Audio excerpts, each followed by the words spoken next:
Editorial vocabulary के इस class में 27 मार्च के द हिंदू एडिटोरियल वोकेबलरी को हम लोग डिस्कस करेंगे। नए बैच का नोटिस आपके सामने आ रहा होगा। 5 अप्रैल से नया बैच ये स्टार्ट हो रहा है। ऑनलाइन में बहुत बड़ा ऑफर है इस बैच के लिए। 2000 रुपीज़ जो फ़ी था अब सिर्फ 499 में अवेलेबल है ये बैच। बिल्कुल उतना ही पढ़ाई, उतना ही सब कुछ, कंटेंट्स वगैरह कुछ भी कमी नहीं, लेकिन फ़ी होली के अवसर पर कम करके ऑफ़र के तौर पे दिया जा रहा है।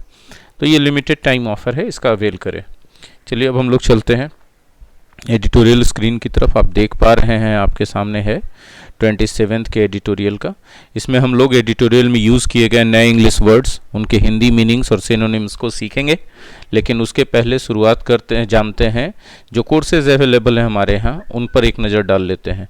ये सारे कोर्सेज इन क्लास तो हैं ही, online real time live classes, live interactive classes के रूप में अवेलेबल हैं। इसके लिए आपको हमारा app my exam study download करना पड़ेगा गूगल प्ले स्टोर से, ठीक है, और वहाँ पे ये क्लासेस आप एक्सेस कर सकते हैं। हमारा सोशल मीडिया कॉन्टैक्ट नंबर, जिस पर टेलीग्राम, व्हाट्सएप और कॉलिंग तीनों आप कर सकते हैं। तो चलिए शुरुआत करते हैं हम लोग क्लास की। लेकिन प्रॉमिस ये चाहेंगे कि आप स्किप नहीं करेंगे, क्योंकि हर एक वर्ड जो हम सिखाने जा रहे हैं या तो पीछे सीखे गए वर्ड का रिवीजन है या नया वर्ड है जो कि बहुत बहुत इंपॉर्टेंट है आपके एग्जाम्स के लिए भी और day to day English conversation के लिए भी। देखिए हमारा पहला वर्ड है डेडली। ये एडजेक्टिव है। डेडली का मतलब होता है घातक। इसका सिनोनिम्स है fatal, lethal, life threatening. Next word है ट्रेल। ट्रेल एक नाउन है। ट्रेल का मतलब होता है रास्ता। पाथ, पाथवे, रूट, वे इसके सिनोनिम्स हैं। एब्सोल्यूट एक एडजेक्टिव है। इसका मतलब होता है निश्चित। Definite, unconditional, categorical, unquestionable, undoubted, unequivocal, ये सब इसके सिनोनिम्स हैं।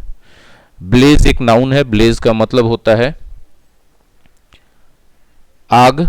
इसके सिनोनिम्स हैं फायर, फ्लेम्स, कॉन्फ्लैग्रेशन, इन्फर्नो। एनगल्फ एक वर्ब है। एनगल्फ का मतलब होता है निगल जाना, किसी चीज पर हावी हो जाना, छा जाना। Overwhelm, swamp, overtake, surround, cover, affect something badly या कंप्लीटली, इसके सिनोनिम्स होंगे। हमारा नेक्स्ट वर्ड है एक्सियम। एक्सियम एक नाउन है। इसका मतलब होता है कहावत, saying, adage, aphorism, dictum, truism, accepted truth, इसके सिनोनिम्स होंगे। फ्लेम नाउन है। इसका मतलब होता है लौ या ज्वाला। तो जितने भी आग वाले सिनोनिम्स हमने आपको अभी ब्लेज में बताए थे, क्या क्या बताया था, fire, blaze, fire storm, inferno, conflagration, सब इसके सिनोनिम्स होंगे। हाउस का मतलब आप जानते हैं नाउन के रूप में मकान, लेकिन अगर हाउस वर्ब के रूप में यूज किया जाए तो किसी बिल्डिंग में अवस्थित कोई चीज, ठीक है। The hospital was housed in A mall, मतलब वह हॉस्पिटल एक मॉल में अवस्थित था। तो वर्ब के रूप में ये इसका मीनिंग होता है। कंटेन, अकोमोडेट के को हम लोग इसके सिनोनिम्स के रूप में यूज करते हैं। Snuff out. स्नफ आउट एक फ्रेजल वर्ब है, मतलब सूंघ जाना, खत्म कर देना, अचानक से मार देना। सिस्टमिक एडजेक्टिव है। सिस्टमिक का मतलब होता है सिस्टम से संबंधित, है ना, प्रणाली से संबंधित। स्ट्रक्चर्ड, मेथोडिकल, ऑर्गेनाइज्ड, ऑर्डरली और प्लान्ड इसके सिनोनिम्स हो सकते हैं। हमारा अगला वर्ड है इम्पेरेटिव, एक नाउन के रूप में। इम्पेरेटिव तो हम लोग सब जानते हैं, इम्पेरेटिव सेंटेंसेस, इम्पेरेटिव एडजेक्टिव के रूप में जानते हैं, अति आवश्यक, है ना। इम्पेरेटिव सेंटेंसेस कहा जाता है ऑर्डर, रिक्वेस्ट और सजेशन वाले सेंटेंसेस को, लेकिन यहाँ इम्पेरेटिव नाउन के रूप में यूज किया गया है। इम्पेरेटिव का मतलब होता है अति आवश्यक हालात या चीजें, है ना। तो essential, requirement, pre condition, necessary condition, ये सब इसके मीनिंग और सिनोनिम्स के रूप में यूज किए। इन्फर्नो तो हम लोग ऑलरेडी पढ़ चुके हैं, आग, बहुत तेज आग को। ब्लेज, कॉन्फ्लैग्रेशन, फायर स्टॉर्म, फायर, ये सब इसके सिनोनिम्स होंगे, है ना। एक्स्ट्रा ऑर्डिनरी एक एडजेक्टिव है। एक्स्ट्रा ऑर्डिनरी का मतलब होता है अद्वितीय, जिसके जैसा कोई नहीं हो। तो अनयूजुअल, अनकॉमन, रेयर, ये सब इसके सिनोनिम्स होंगे। सर्कमस्टांसेस का मतलब होता है परिस्थितियां। यह एक नाउन है। Situation, condition, state of affairs इसके सिनोनिम्स के रूप में यूज किए जा सकते हैं। इक्विपमेंट तो आप जरूर जानते होंगे। ये वर्ड आप में से कोई नहीं जानते तो हो नहीं सकता। इक्विपमेंट का मतलब हम लोग समझते हैं ना, उपकरण, साजो सामान, है ना। तो इक्विप उसी से उसी का फैमिली का है, ये वर्ब है, इक्विपमेंट क्या है, नाउन है। तो साजो सामान से लैस करना, साजो सामान से लैस करते हैं तो किसी को तैयार करते हैं, कोई विशेष परिस्थिति के लिए, विशेष कार्य के लिए, तो प्रिपेयर, है ना। सोलैटियम का मतलब होता है कॉम्पेंसेशन या क्षतिपूर्ति, ठीक है। डेक्रिपिट्यूड का मतलब होता है कमजोरी, फीबलनेस, वीकनेस, इन्फर्मिटी इसके सिनोनिम्स हैं। मार्क निशानी के रूप में नाउन के अर्थ में यूज किया जाता है और यहाँ वर्ब के रूप में है, तो चिन्हित करना, इंडिकेट करना, रिप्रेजेंट करना, सिग्निफाई करना इसके सिनोनिम्स होंगे। प्रोटोकॉल एक नाउन है, प्रोटोकॉल का मतलब होता है तौर तरीका, परंपरा, प्रोसीजर, कन्वेंशन, मेथड, सिस्टम इसके सिनोनिम्स हैं। डिवास्टेटिंग, डिवास्टेट से बना है, डिवास्टेट का मतलब होता है तहस नहस कर देना। तो अगर कोई चीज डिवास्टेटिंग है तो विनाशकारी है, तहस नहस करने वाला है, एडजेक्टिव के रूप में यूज किया जाएगा। डिस्ट्रक्टिव, रुइनस, डिजास्टर्स ये सब इसके सिनोनिम्स होंगे। हमारा नेक्स्ट वर्ड है पॉइंट आउट, फ्रेजल वर्ब है। पॉइंट आउट का मतलब होता है कोई चीज की तरफ इशारा करना, आइडेंटिफाई करना, उसको इंडिकेट करना, हिंट करना, है ना। पॉइंट आउट समबडीज मिस्टेक्स, किसी की गलतियों को निकालना, गलतियों की तरफ इशारा करना। एंटिटी एक नाउन है, बहुत बार पहले आ चुका है। एंटिटी का मतलब होता है कोई भी चीज, व्यक्ति हो, वस्तु हो, कोई संगठन हो, सब एंटिटी के, सबके लिए यूज कर सकते हैं। थिंग, पीस ऑफ मैटर ये सब इसके सिनोनिम्स होंगे। लिटरेचर एक नाउन है, इसका मतलब होता है साहित्य, पब्लिकेशंस को इसके सिनोनिम्स के रूप में यूज किया जा सकता है। लैक ऑफ समथिंग मतलब कोई चीज का अभाव, कोई चीज का कमी, तो कमी जब नाउन है लैक, तो कमी बोलते हैं तो उसका एब्सेंस है, उसकी डिफिशियंसी है, उसकी स्कार्सिटी है, उसका डर्थ है ना, उस चीज का शॉर्टेज है, आप ऐसे कह सकते हैं। ये सब सिनोनिम्स है। स्ट्राइक नाउन के रूप में होता है हड़ताल, लेकिन वर्ब के रूप में स्ट्राइक का मतलब होता है अफेक्ट करना, प्रभावित करना।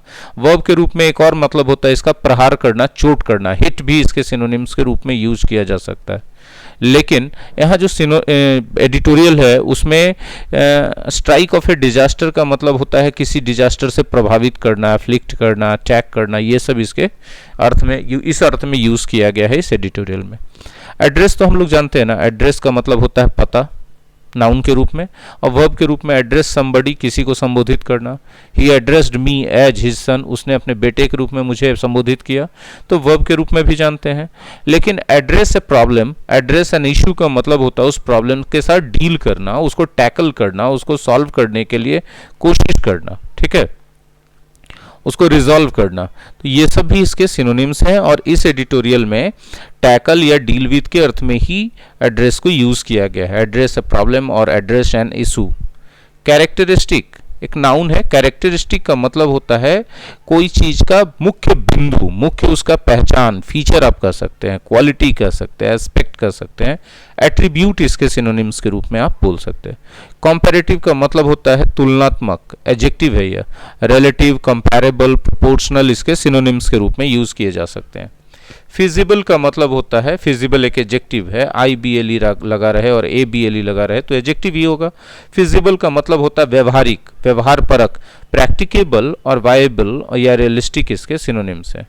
रेट्रोफिट करने का मतलब होता है कोई चीज पहले बना किसी और उद्देश्य के लिए था, लेकिन उसमें थोड़ा बहुत मॉडिफिकेशन करके आप उसको किसी और काम में ला रहे हैं, तो रेट्रोफिट कर रहे हैं आप उसको, ठीक है। चलिए लास्ट के 5 वर्ड बचे हैं। रिकर, रिकर एक वर्ब है, रिकर का मतलब रीअकर, इसको आप ऐसे तोड़ के समझ सकते हैं, रीअकर, अकर मतलब होना, हैपन, कोई चीज का घटित होना, और री का मतलब बार बार, तो बार बार कोई चीज हो रहा है तो रिकर कर रहा है, रीअकर भी आप बोल सकते हैं, अकर अगेन भी बोल सकते हैं। फैसिलिटी तो जानते हैं सुविधा, लेकिन जब हम बोलते हैं हेल्थ फैसिलिटी तो हेल्थ सेंटर, हॉस्पिटल्स वगैरह के अर्थ में इसको यूज किया जाता है। पॉपुलस बना है पॉपुलेशन से, पॉपुलेशन का मतलब होता है आबादी, और पॉपुलस एडजेक्टिव के रूप में घनी आबादी वाला, डेंसली पॉपुलेटेड आप कह सकते हैं। नेक्स्ट है रिवर्स, रिवर्स वर्ब है। रिवर्स का मतलब होता है वापस कर देना, वापस पहले स्थिति में ले जाना, अल्टर करना, चेंज करना, जो चीजें हुई हैं उसको कैंसिल करना, रूल अगेंस्ट करना, इनवैलिडेट कर देना, ठीक है। फॉर प्रॉफिट, फॉर प्रॉफिट यदि हाइफन से जुड़ा है तो एडजेक्टिव के रूप में यूज किया जाएगा। अगर कोई संगठन फॉर प्रॉफिट है तो वो संगठन बनाया गया है मुनाफा कमाने की दृष्टि से। Lucrative, money making, profitable, remunerative इसके सिनोनिम्स हैं। तो ये था 27 मार्च के एडिटोरियल का वोकेबलरी मुझे उम्मीद है कि आप लोगों ने नई चीज़ें सीखी और पुरानी चीज़ों का रिवीजन किया। अगर आप लोगों को ये क्लास अच्छा लगा हो तो लाइक कीजिए, कमेंट में अपना ओपिनियन बताइए और अपने दोस्तों के साथ ज़्यादा से ज़्यादा शेयर कीजिए ताकि उनको भी बेनिफिट मिले। और मेरा क्लास जहाँ तक जितना दूर तक बच्चों तक जाएगा, मुझे पढ़ाने में उतना मज़ा आएगा। मैं आपके लिए रेगुलर तरीके से ये चीज़ें उपलब्ध कराना रहूँगा यूट्यूब पर। और दोस्तों, नया बैच के बारे में हमने आपको बता दिया था। ध्यान रखें, अगर आपके काम के लिए चीज़ें लगती हैं तो आप ज्वाइन करें, क्योंकि ये ऑफ़र बार बार नहीं आने वाला है। धन्यवाद।